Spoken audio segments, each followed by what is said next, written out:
Welcome to Child Protection, which is one of the most important subjects you'll undertake, because it's every adult's duty to stop or prevent harm to children.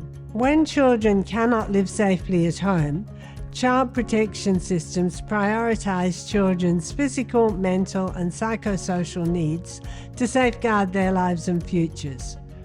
Relevant government departments support vulnerable children who've been or are at risk of being abused, neglected, or otherwise harmed, or whose parents are unable to provide adequate care or protection. Protecting our children and young people from harm is important to our society.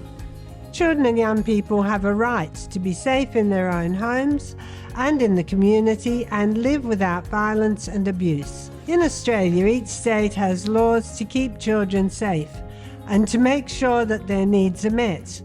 The safety and well-being of children and young people is the shared responsibility of parents and families, supported by the community, government, and the non-governmental organisations, or NGOs. Each state has a government department whose purpose is to protect children and young people who are most at risk of abuse and neglect. In this subject, you'll learn how to identify and report instances of child abuse and neglect in your capacity as a counselling professional, community worker, or in other healthcare roles. You'll explore the origins of the professional regulation of child welfare, as well as the moral imperatives surrounding child protection issues.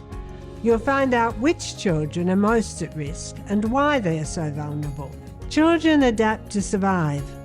When a child grows up in an environment where there is abuse and neglect, their brains will be shaped by those experiences.